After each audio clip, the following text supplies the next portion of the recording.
All right, welcome back everyone. In this video, I'm going to be doing a little bit of a different tutorial, and I'm going to be showing you guys how to do some custom styling for your app. You might have noticed that Mendix, their default styling is less than optimal, and you might want to add your own versions of different building blocks and widgets that you're using, and change the height or width of different things, stuff like that. And so I just wanted to walk through some general principles and then also show you guys another small project that I'll be starting to work on uh, to just help you guys learn some better design principles and make your apps look a little bit more like your actual Figma designs. So to get started, I made just this really basic new app. There's nothing going on in here yet. I just called it a custom CSS tutorial. As you can see, there's like nothing going on. I have one page, one microflow. This is all just Mendix's default generated stuff. And the goal of this tutorial, like I said, is to help you guys to learn some design principles. So what I was thinking is maybe I will try and just like design this type of page. I made this mock-up in Figma with the help of AI. And so this is like some sort of homework tracker. And I'm thinking I probably won't actually implement the functionality of this, but I'll just be trying to show you guys how to create the styling to hopefully look a little bit like this. I don't know if we'll be able to do every single part of this, but I at least want to get you guys started and give you an idea of how to convert your Figma designs into Mendix, because unfortunately there's no like easy AI solution for that yet. We're going to have to still do some manual configuring. So let's hop back over to Mendix and we'll get started. So first off, this tutorial is being built as like a mobile screen. And so before we even do anything, I want to show you guys how to create like a phone profile so that when you click into the browser, you can actually view it as if it was on a phone. Because I know a lot of you guys are making phone or mobile apps. And unfortunately, unless you guys have Windows and are running Mendix on a Windows PC or laptop, you're not going to be able to use like a native mobile app, like something that you would be able to run on like the Apple or Google Play Store kind of thing. So unfortunately, Mendix just currently does not support Apple devices for creating iOS or Android apps. And so if you are running on a Mac like me, then the best we can do is create a phone profile for the web. So I'll show you guys how to do that first. So first off, you might have noticed that this page right here is named Home Web. So let's actually just create a new page to get started. So I'm just going to right click on the module, add a new page. And you might have noticed that up here, there's some different tabs with different types of views. And so in order to create a phone-based view, which I'm sure a lot of you guys want to do, you're just going to click this phone web button. And then because we don't have that configured yet, it's asking if we want to create it. Let's click yes. Sorry, one second. And then you'll notice that we have some different templates that we can choose from that are all configured for the web, which is great. So it doesn't really matter which one you choose. I might choose one of these just because I'm going to want to create, eventually I think I'll want a list in here to list like different homework tasks. So let's use this one. This one looks great. And I'll call this Home Mobile. So instead of Home Web, we're going to call this Home Mobile or Home Phone, something like that. Let's click OK. And Mendix is going to generate that phone view for you guys so that now we have it in like a phone looking style, which is really nice. So in order to finish configuring this phone web profile, we need to actually go into our apps navigation. So if we go up here to app navigation, click right here, and you'll notice that Mendix automatically sees now that we don't just have this responsive web profile, which is what Mendix has by default and what you guys probably have. we also have a phone web profile. And so we actually just need to configure this to have a default home page. You'll notice that that's one of the errors I have right here. And you guys will probably have too. So in order to do that, let's just select that home mobile page that we just created. So inside of my first module, home mobile. Perfect. And that went away. And then eventually we'll probably want to add some like options to click around and have like navigation on this page. But for now, let's just save. And then the last thing is you'll notice that we just haven't configured anything to be inside of this list view. You guys have probably seen this error before. For now, let's see if we can, I wanted to be able to hide this, but I don't know if we can do that. So we might just have to delete this for now, which is fine. We're not going to need that. So let's just save. And what is this? Oh, there's two tabs and each one has a list view. So we'll just delete both of these. Okay, just to make our errors go away. Okay, perfect. So there's our default starting page. That looks great. So in order to view your app as a phone, so I'm actually let me do this really fast. So just click the screen play button, start up your server.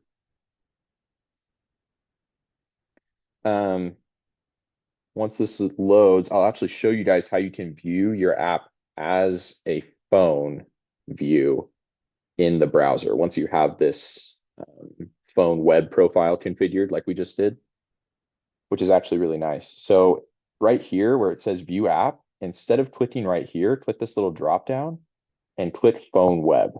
That's what we just configured, that profile. So let's click, and that will redirect us over to here.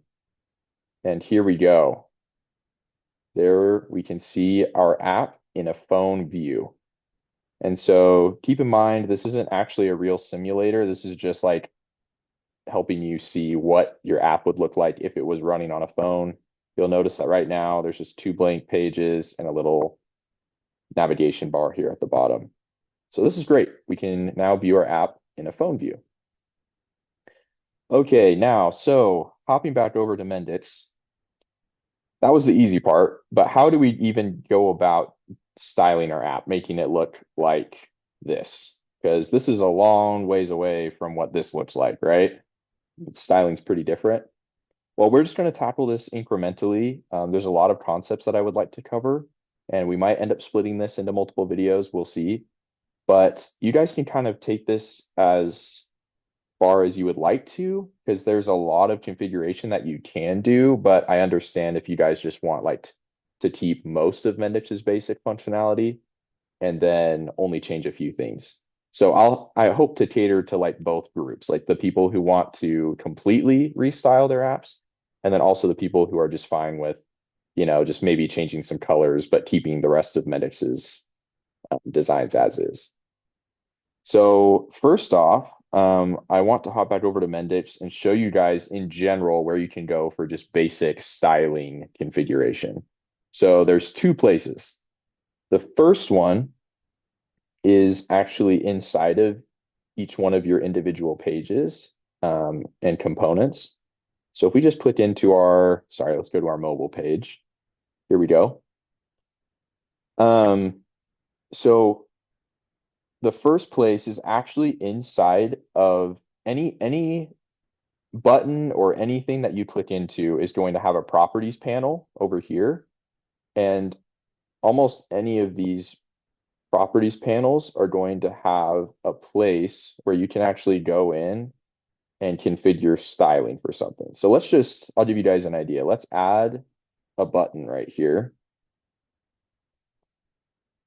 Okay. And you'll notice that it just popped up with that. I don't care too much about this just yet. There's our button, right? If you guys want to handle styling, there's in this properties tab, you're going to have to click into styling right here. You can see that you can toggle between these.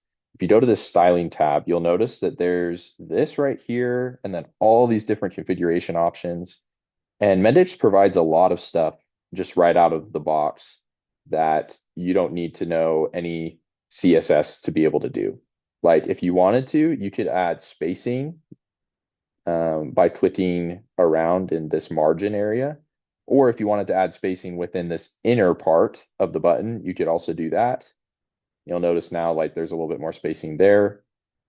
I could do the same thing down here, add some spacing down there. You guys get the idea. So this is where you can kind of add spacing just by, clicking around. You can also see that there's different alignment options, different options to toggle hiding. You can make the size bigger or smaller. There's a bigger button. There's a smaller button. But anything that we're clicking in here, like there's full width, that's kind of nice.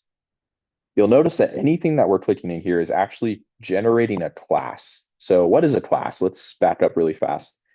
A class in CSS is just a way to add styling to an HTML element. So what you're seeing right here is just a rendering of HTML, and we are using CSS to give it classes. So like here, it's a hide phone class, or like here, it's a spacing outer bottom large class. You guys get the idea. So anything that we are configuring here is actually just adding CSS. But what if we wanted to add our own CSS, our own classes and styles? We can actually do that down here. We can add our own CSS classes, our own CSS style attributes, or even dynamic classes that are based on attributes from entities that we want to change dynamically. And so this is where we could actually configure styling for an individual element, like a button, for example. So let's just give you an idea of what I mean by that. Let's say I wanted to make this button full width, so it spans the width of the screen. So now we have this button block class. And I also wanted to make its height a little bit bigger. So we can actually use a CSS property called height. And we can say the height should be 200 pixels. And you'll notice that once we did that, the button just re-rendered again, and it's way bigger. And CSS has hundreds of different styling attributes. I won't go into many of them in this tutorial, but I just wanted to let you guys know that this box right here, or these two areas right here, are where you can add custom styling to any of your components in your app. Almost any component will have a class and a style box for you guys to add your own styling. So if you guys are super not familiar with HTML, CSS, that's totally fine. What I would honestly recommend is using AI, like Professor Murph has talked about, using ChatGPT or Claude or any LLM that you're familiar with, and explaining to ChatGPT or just explaining what you would like your style to look like. You could even upload screenshots of your Figma file or like a part of your Figma design and say, hey, can you generate some CSS for me based on this design? And then dropping that in here and seeing how it looks. That's a really good strategy if you guys aren't familiar with CSS. Another way that you can do that is just by Googling, like, hey, how do I make something bigger, or how would I change the color of this to blue or something in CSS? And then there's tons of resources on the web for that you guys can use that will pull up with you can just find the resources you need really fast on how to style different things. So I would highly recommend using those two approaches, using AI to help you generate styles automatically, and also Googling when you have a specific style that you just don't know like what style attribute to use. Definitely take advantage of that. One last thing I should have mentioned as well really fast. This is just a syntax thing. When we type in styles here, you might have noticed that there's a common structure. The first thing you do is you put the attribute that you want, and then a colon, and then whatever assignment you want to give it. So in this case, I said 200 pixels, which is just px in CSS. And then it always ends with a semicolon.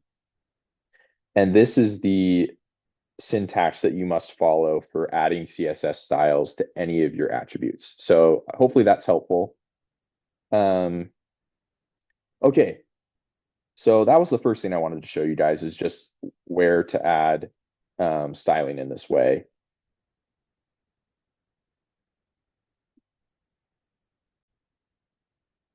So the next part that we can use to style our app outside of these pages is actually up in here in the app module.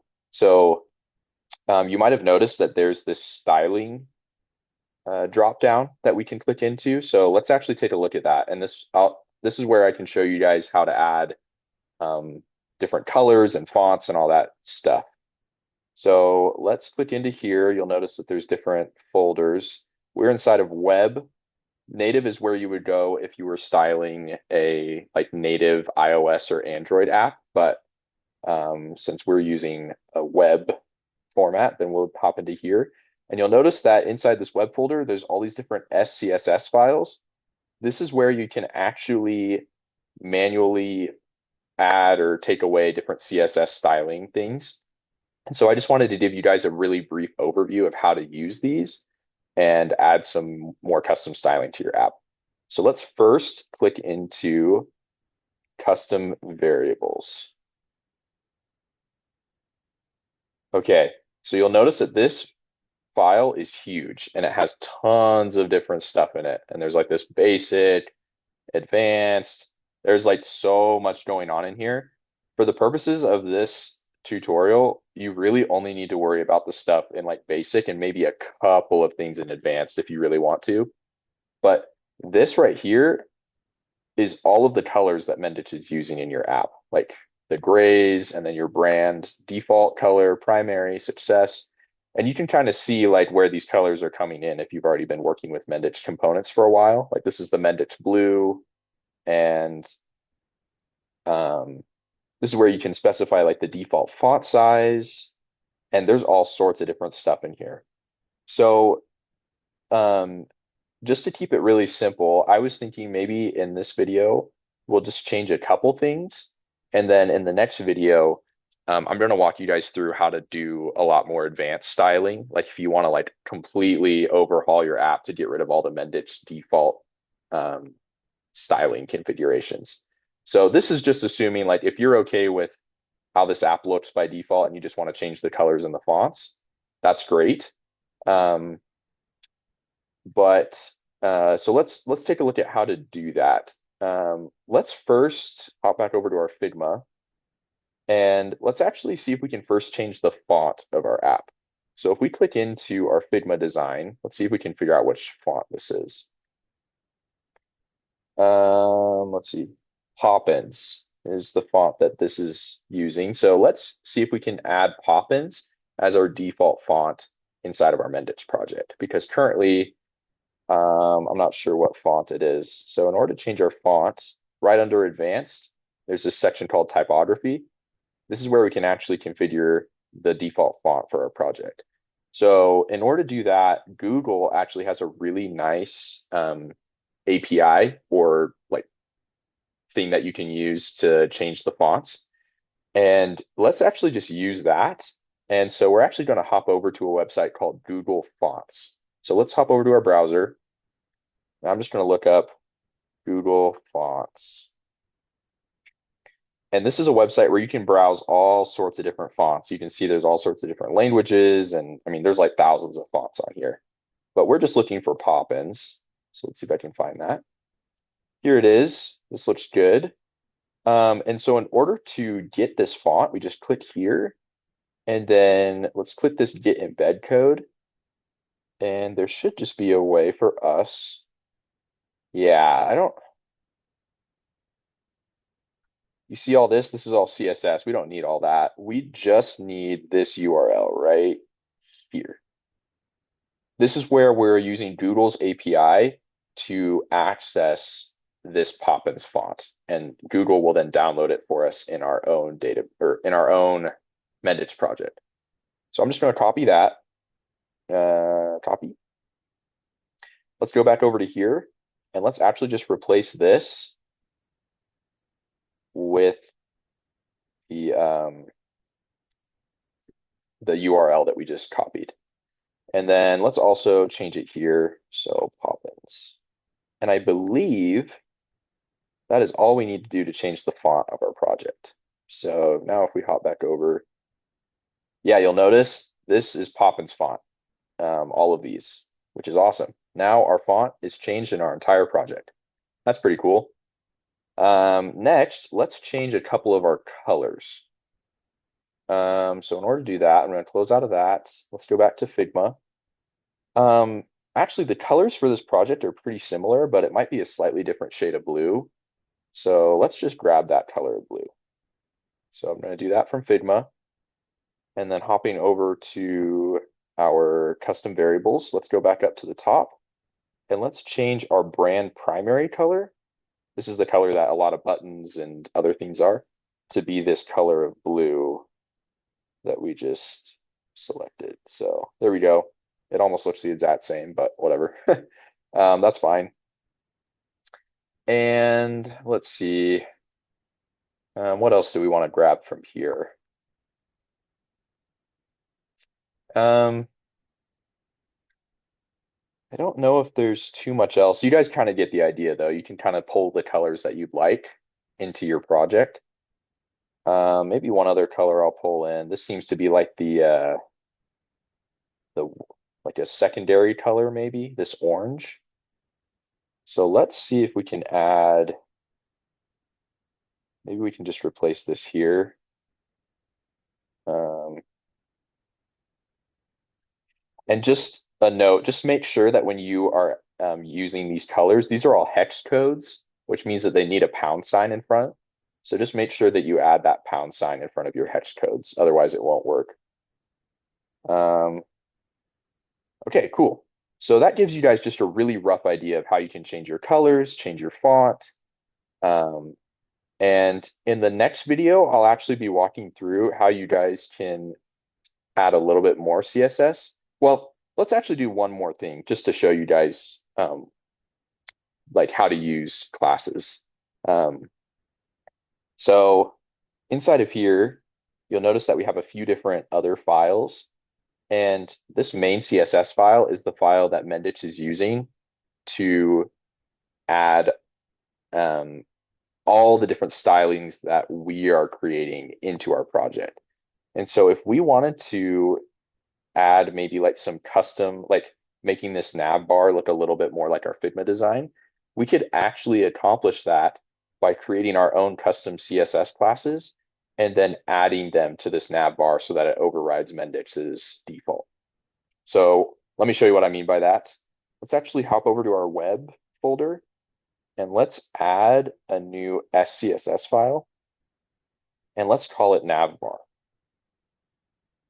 You technically don't have to do this, but I think it's a really good way to structure your app to have different CSS files for all the different components. That way you know where each of your styles are stored. So this is a CSS file. And if you guys watched that short, like 20-minute intro to CSS video that I linked on Learning Suite, then you should be familiar with the idea that CSS has style attributes and they have classes. And so the syntax for a CSS class is really simple. You just put a period, a dot, and then you write the name of the class with which you would, it's like the identifier, what you want to call your class. So let's just say that we want to call this maybe custom navbar, something like that, because this is the class that will hold the styling for our custom navbar. And then inside of these brackets right here is where we could then put the attributes, like the styling attributes that we would like to add. So let's see, the main things that we want to change are maybe just like the background color, maybe changing it to white. Yeah, let's just change it to white for now. And then I'll show you guys an issue that we'll likely run into, and then in the next video, we'll address that issue. But for now, I just want to show you guys how to use classes. So hopping back over to our custom variables class, let's use this variable right here, navbar brand name. This can store the value or the color that we want to use in our nav bar maybe. So in order to change the color of something, you just use the attribute background color. And you guys can find all this online. This is a CSS attribute. So background color. And then these are all the variables that we have. So I think we called this one, what was it? Navbar. Was it navbar background? That sounds pretty good too. Navbar background. I don't see that here. Sidebar background. Let me search for that. Navbar background. No results. Interesting. Okay, well, that's fine. We can actually create a new variable named navbar background, which we can use. Navbar background. And you can give it whatever color you'd like, but since in our Figma mockup we're using white, I'll just do that. So now, inside of here, this is a class, and we have an attribute that specifies that whatever class or whatever component has this class on it should have a background color of whatever the navbar background is, which in this case it's white. So there's only one other thing we need to do to make sure that we can actually use this class, and we need to go to our main CSS file and actually import this navbar file that we created. So in order to do that, we can just go in here and import navbar.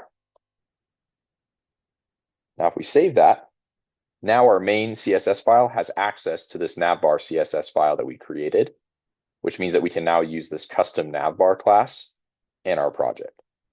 So let's try it out. Let's go to our home mobile page, and let's actually, oh, we might need to go to the layout actually.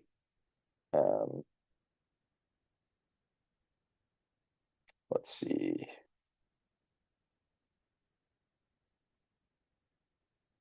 In order to change this, we actually will first need to copy this layout, because this is actually being pulled from Mendix's default layouts. So maybe we can do that first. So in order to do that, we first just need to create a new folder that will hold our custom layout, because we'll be changing this. This is just Mendix's default one. So inside of our module here, let's actually add a new folder and just call it layouts. And this is where we can store our own custom layout, which we can just copy this and put it in our layouts folder. And now in order to find this, it's a little bit tricky, but thankfully I practiced before this video. Inside of marketplace modules, which is all the things that you're importing from Mendix's marketplace, these are the two styling modules that you're using in your project currently, just by default, Atlas and Atlas Web Content. These are Mendix's default styling. So in the next video, we'll actually be creating our own one of these and not using these. But for now, this is where this layout's stored. So let's actually hop into Atlas Web Content. And oh boy, I believe it's inside of, or maybe it's inside of Atlas Core actually. Oh, sorry, yes, it's inside of Atlas Core. My apologies. So Atlas Core, and then inside of the web folder, these are where all the different styling things that Mendix's default offers are stored. So inside of phone, because that's the layout that we're using right here, phone layout, there's a layouts folder here. And let's actually copy over one of these. I believe it's this one, phone bottom bar, but let's see. Yeah, there it is. See, there's the bar that we're using. Let's actually make a copy of this and put it inside of our own layouts folder. So now we can actually like edit it without messing up Mendix's default settings. Let's also copy this phone menu, because this is the menu is like the home layouts templates. It's like these little buttons down here. We'll also need to copy that over and probably edit it eventually. So let's actually paste that in here as well. Perfect. And then let's edit inside of our layouts module in our own, or sorry, layouts folder in our own module. Let's go into this simple menu bar, and we just need to change what it's referencing, because currently it's still pointing to the Atlas core phone menu. We just want to change it to the one we just copied. So let's do that really fast. So instead of in here, we want to actually use this one, just to make sure that we're consistent. Okay, there we go. That was a lot of configuring just to change the style, but that was good so that you guys know how to do that too.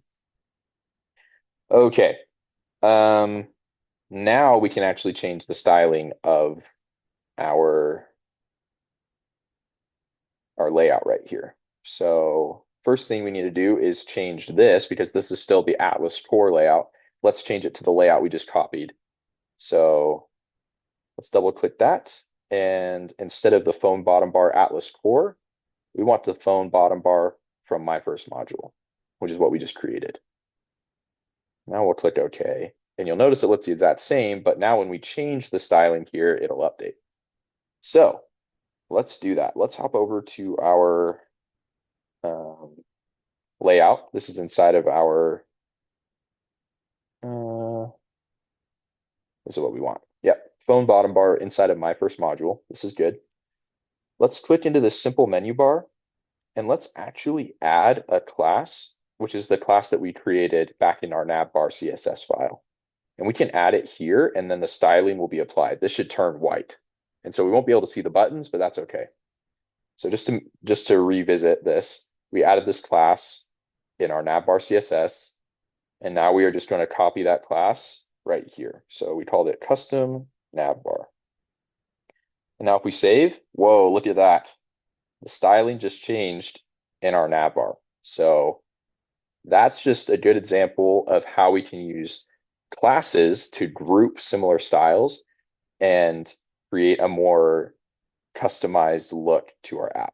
In the next video, we'll actually need to add further configuration to this, because I tried this earlier and I was running into lots of issues because Mendix's default is still being used here. So it only updates certain types of things.